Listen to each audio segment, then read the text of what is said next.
स्वर्ग का रास्ता, heaven and hell story in Hindi. Mahatma Buddha के समय की बात है। उन दिनों मृत्यु के पश्चात आत्मा को स्वर्ग में प्रवेश कराने के लिए कुछ विशेष कर्मकांड कराए जाते थे। होता यह था कि एक घड़े में कुछ छोटे छोटे पत्थर डाल दिए जाते थे और पूजा हवन इत्यादि करने के बाद उस पर किसी धातु से चोट की जाती थी। अगर घड़ा फूट जाता था और पत्थर निकल जाते तो उसे इस बात का संकेत समझा जाता था कि आत्मा अपने पाप से मुक्त हो गई है और उसे स्वर्ग में स्थान मिल गया है। चूंकि घड़ा मिट्टी का होता था, इसलिए इस प्रक्रिया में हमेशा ही घड़ा फूट जाता था और आत्मा स्वर्ग को प्राप्त हो जाती थी। और ऐसा कराने के बदले में पंडित खूब दान दक्षिणा लेते थे। अपने पिता की मृत्यु के बाद एक युवक ने सोचा, क्यों ना आत्मा शुद्धि के लिए महात्मा बुद्ध की मदद ली जाए। वे अवश्य ही आत्मा को स्वर्ग दिलाने का कोई और बेहतर और निश्चित रास्ता जानते होंगे। इसी सोच के साथ वो महात्मा बुद्ध के समक्ष पहुंचा। हे महात्माजन, मेरे पिताजी नहीं रहे, कृपया आप कोई ऐसा उपाय बताएं कि ये सुनिश्चित हो सके कि उनकी आत्मा को स्वर्ग में ही स्थान मिले। युवक बोला। बुद्ध बोले, ठीक है, जैसा मैं कहता हूं वैसा करना। तुम उन पंडितों से 2 घड़े लेकर आना, एक में पत्थर और दूसरे में घी भर देना।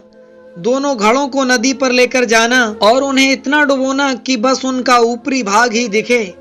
उसके बाद पंडितों ने जो मंत्र तुम्हें दिखाए हैं उन्हें जोर जोर से बोलना और अंत में धातु से बनी हथौड़ी से उन पर नीचे से चोट करना।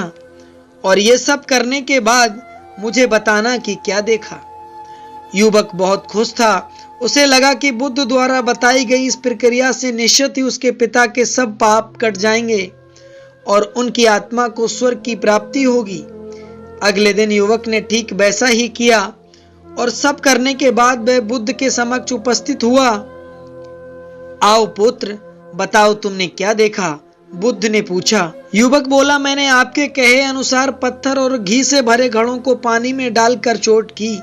जैसे ही मैंने पत्थर वाले घड़े का प्रहार किया, घड़ा टूट गया और पत्थर पानी में डूब गए। उसके बाद मैंने घी वाले घड़े पर वार किया, वह घड़ा भी तत्काल फूट गया और घी नदी के बहाव की दिशा में बहने लगा। बुद्ध बोले, ठीक है, अब जाओ और उन पंडितों से कहो कि कोई ऐसी पूजा यज्ञ इत्यादि करें कि वे पत्थर पानी के ऊपर तैरने लगें और घी नदी की सतह पर जाकर बैठ जाए।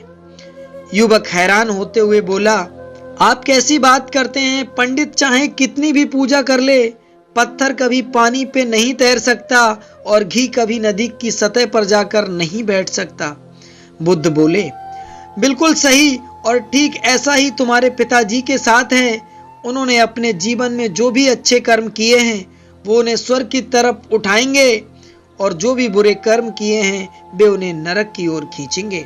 और तुम चाहे जितना भी पूजा करा लो, कर्म कांड करा लो, तुम उनके कर्म फल को रत्ती भर तक नहीं बदल सकते। युवक बुद्ध की बात समझ चुका था कि मृत्यु के पश्चात स्वर्ग जाने का सिर्फ एक ही मार्ग है और वो है जीवित रहते हुए अच्छे कर्म करना। उम्मीद करता हूं कि आपको ये कहानी पसंद आई होगी। अगर कहानी पसंद आई हो तो वीडियो को लाइक, शेयर, सब्सक्राइब जरूर करना और आपको ये कहानी कैसी लगी हमें कमेंट में जरूर बताना।